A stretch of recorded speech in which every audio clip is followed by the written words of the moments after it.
Likutei Moharan Torah Zayin. We're holding a Seif Hey, number 5. So we've established you cannot get Yer and Ahava except with tzaddikim, and it's possible a person should be by the tzaddik and will still not get the Yer and Ahava because his deeds, are making his seichel opaque. They twist his mental faculties with twisted opinions, which channel whatever intelligence he has in the wrong direction. And we said the main feedings, there's a tikkun for that, but the main feeding of the stupidity stems from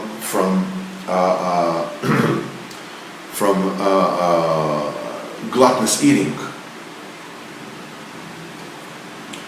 because that's a feeding junction. We said davening is a feeding junction and eating is a feeding junction where the klippos can attach. So they attach onto there's another feeding junction which is when a husband is with his wife. It's another junction where the klippos can because this is when there's an influx of either this way or that way. Anyhow,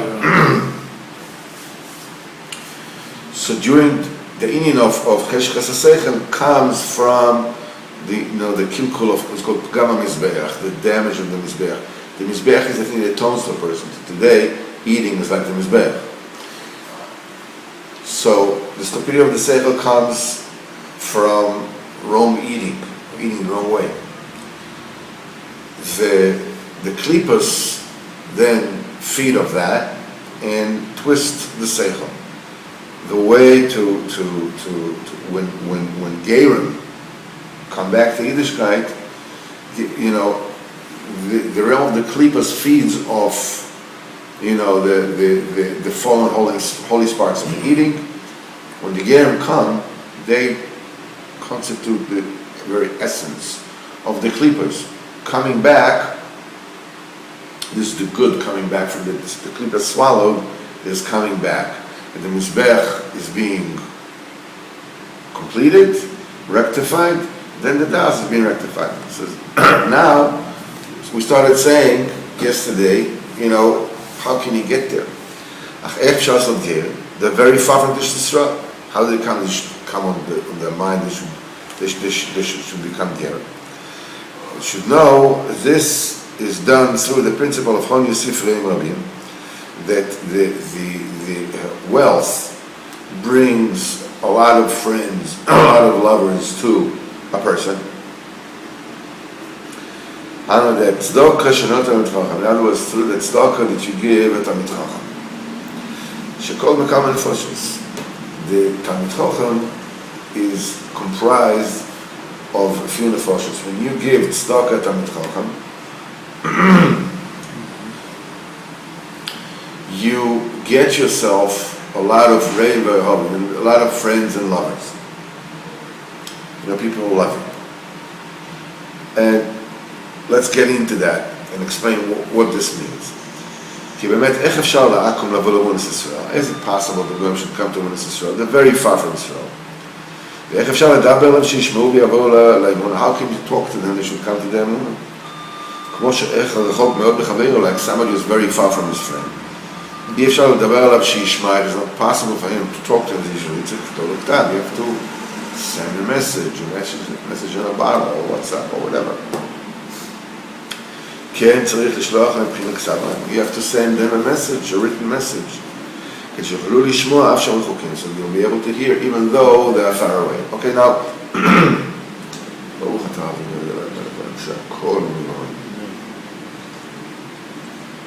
obviously we're talking about conceptual distance.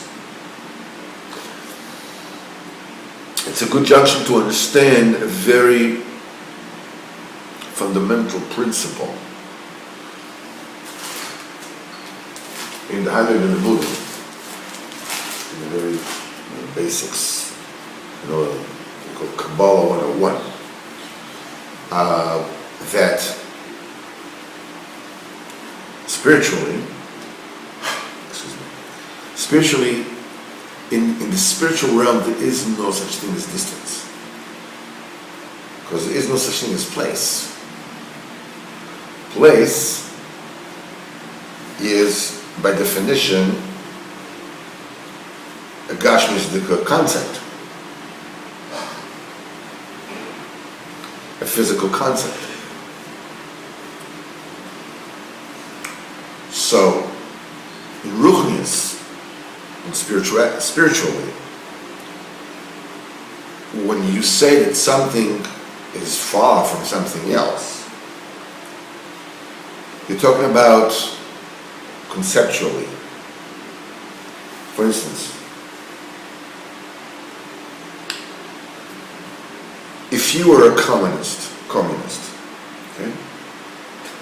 Communist. If. You know, as I used to say in the KGB, if you did nothing wrong, you have nothing to worry about.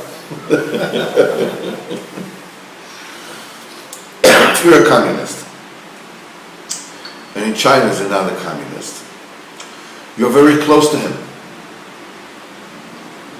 in concept. So you're spiritually close, even though physically very far away. But if you're a communist and right next to you sits a capitalist, you're very far from one another, spiritually, even though physically you're very close. So the Rebbe says that the Goyim are very far from Yisrael, that conceptually they're very, very far from Yisrael. So he says you have to give them a message, okay, that will translate itself to where they are conceptually.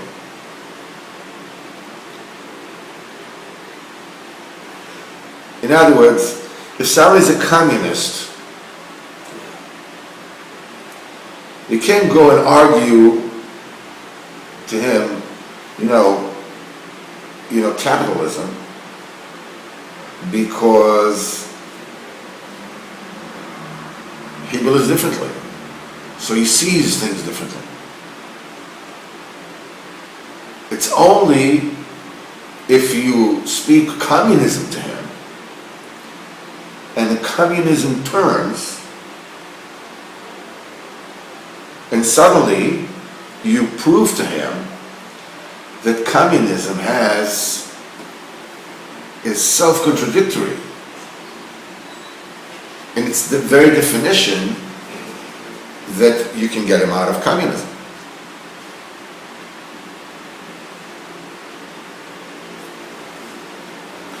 This is what he's saying. But so Mimela, we have two problems here. We have one, to send the message, in the media to send the message. And B, we need another media where the message can congeal into a format that their operating system can read, that their conceptual matzav can accept. Okay? So we have a delivery problem, then we have connectivity problem, or whatever you want to call it. These are the things we have to accomplish in order for our message to be able to be received from them. So the message of Israel, the Runas Israel, can reach a goy and give him a fair chance of chapping it and letting go and coming to the Kedusha. So like this. Like somebody is very far from his friend. You can't talk to him that he will hear. You have to write him a message. You have to send them a message until they be able to hear, even though they are very distant. So now we're going to start breaking down the different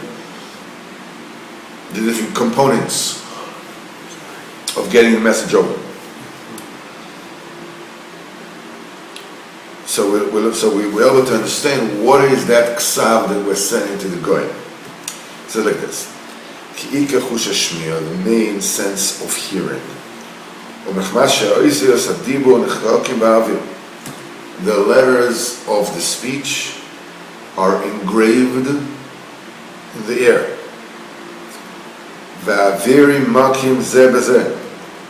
And the airs hit one another.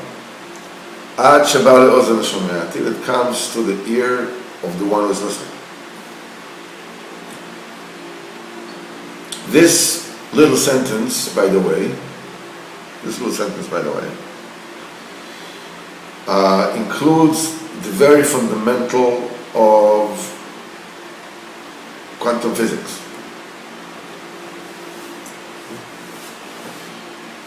In reality, there really is no sound.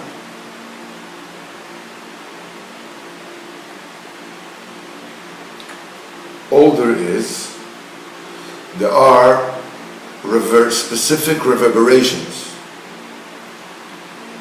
that emanate from something, and there's a wave that hits another wave, that hits another wave, that hits another wave, and hits an eardrum. In the eardrum, those reverberations are translated into sound. And you hear boom, or you hear music, or you hear whatever it is. But in the air, there's no sound. That's why they say, in quantum physics, they say, it's the famous question. If a tree falls down in the forest and nobody hears it, doesn't make a sound. That's a concept a little further away. But the answer is no. It produces, those airwaves. But the sound has to be received, has to be translated with an ear, with a brain that translates it. You can take the principle, remember the records, the LPs, okay? You put a needle into a groove, okay? And you can hear the music. How can you hear music? There's no music in the groove. There were only like these microscopic, whatever. And the needle was so sensitive that it translated those changing the grooves to sounds, and then it played them. But you can take a look at it. You're going to break a record inside. There's a sound inside. There's no sound there. Same thing happened to the radio or with a telephone. Somebody's talking to you with a telephone. What are you going to break the telephone trying to find the person inside? He's not there. It's the same. There's what he's saying is being translated into signals. Over here, the Rebbe calls them letters, which basically this is codified signals as the letters, and they are being engraved in the air. In other words, they are pushing the air. What the Rebbe is saying here when it's the word engraved in the air, as opposed to traveling through the air. The sound, the Rebbe explains here, is not a particle that travels through the medium of air. But what the sound is a deformation in the medium itself. Like a pool, you drop a stone, it ripples. It's the water, it's a deformation in the water, it's not something going through the water. So the Rebbe is saying here, the letters of the speech, they're being engraved in the air, and the airs, in other words, the waves hit one another. Ad sheba le'ozan hashomer, until it comes to the ear of the one who hears, and over there it's being interpreted, and then you hear the dibur. It says like this: V'al ken kshe'ovir nach v'zach v'tzalo, when the air is still and it's pure and it's clear, azai k'shemadaber echad sheichol ledaber, then when somebody who can really talk, azai nishma dibur le'marochek, then that speech can be heard at a great distance, k'mo sheroim b'chush, like you can see. Aber כשיש רוח סעור, when there's a storm wind, אז אי אפשר לחבר לשמוע, it is not possible for his friend to hear. Why? כי הרוח מבלבל ומפריד חלקי האווירים ונספזים. The wind disperses the process of the ripples, from the one who talks to the one who hears. And those, codified, grooves, whatever you call this inside the record, the letters which are, so to speak, engraved in the avirim, in the air, they separate. Then his friend cannot even hear even the sound. How much more so the dibur b'avadim, even the sound he cannot hear, avad the letter he cannot hear. Right now, we're talking physically. But what we should know is the Rebbe is speaking here spiritually.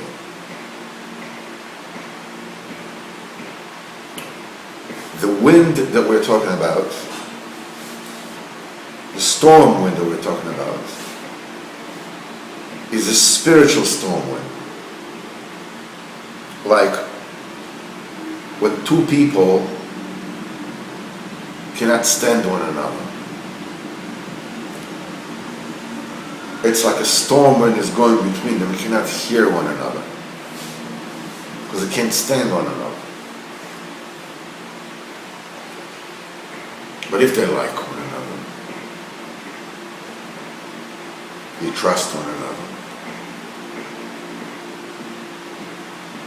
Conceptually, spiritually, there is a restful, pure, and clear air between them. So when one talks to the other can hear it. It's the same principle as the physical reality, except translated to the spiritual realm, the same way as distance was translated from physical to spiritual. It says like this: when you give tzedakah, you're taking nefashos, you're taking souls, because the poor people become, your friends and people that love you. Like Munbaz the king said, when they asked him why is he, quote unquote, wasting, distributing his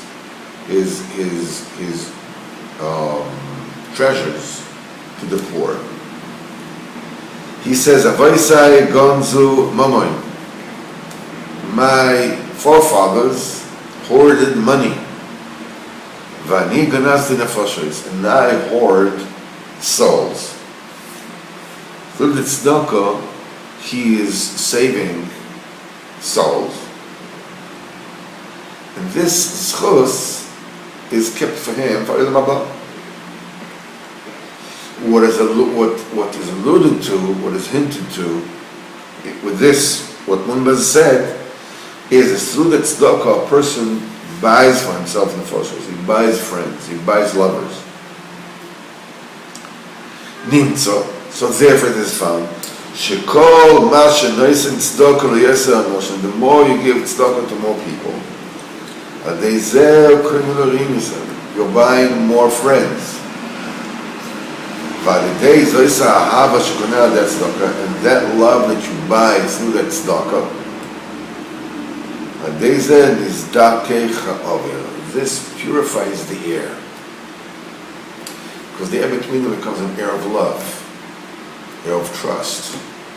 They're open to one another. It's called clear air. The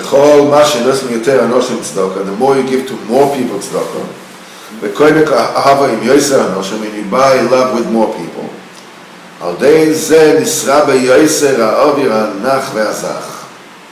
this multiplies and increases the quantity of the still and pure and comfortable air. Because love, who is dabkus rucha berucha, rucha berucha. That's the joining of one spirit with the next. That's when two people love one another, their spirits become glued to one another. They're connecting. In other words, the spirit of one who loves with the spirit of his beloved. That's what we call a still air. Their spirit are at rest with one another. There's no ill wind between them, so to speak.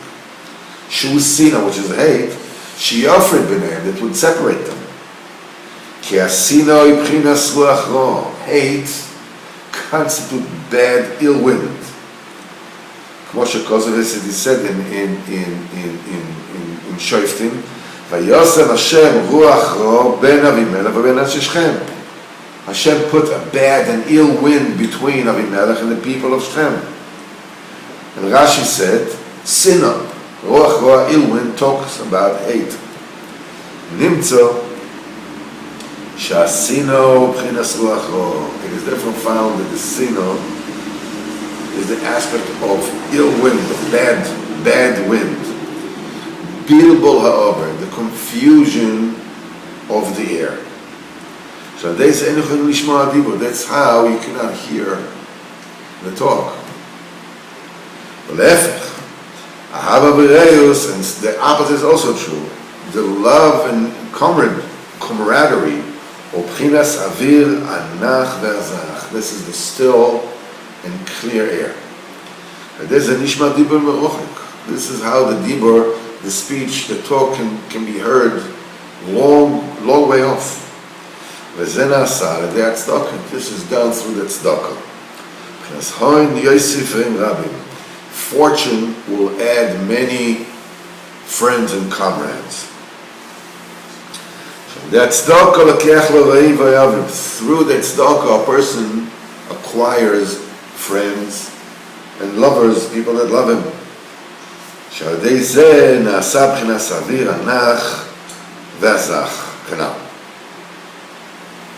Now, he says, the more you give tzedakah to more people, then you increase the amount of the still connective air. When you give tzedakah to one person, you acquire one person who loves you.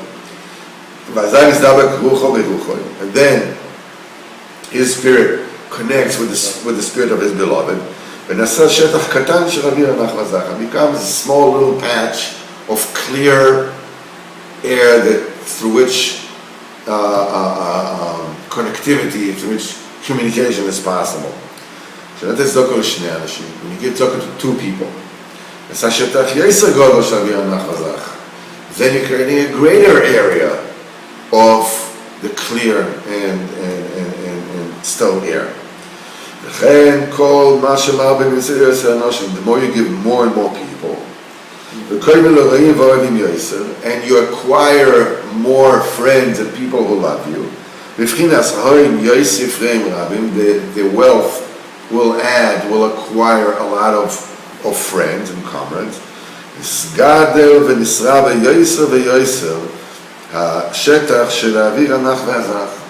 That's commensurately, in proportion grows the air, that portion of still air that the spirits are connected and the words can be air, communication is possible.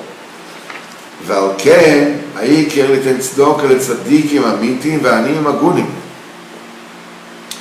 The main thing is to give tzedakah to true tzaddikim and to honest poor people, sheklulim mekam and nafesh Yisrael, because they are comprised for quite a few nafesh Yisrael.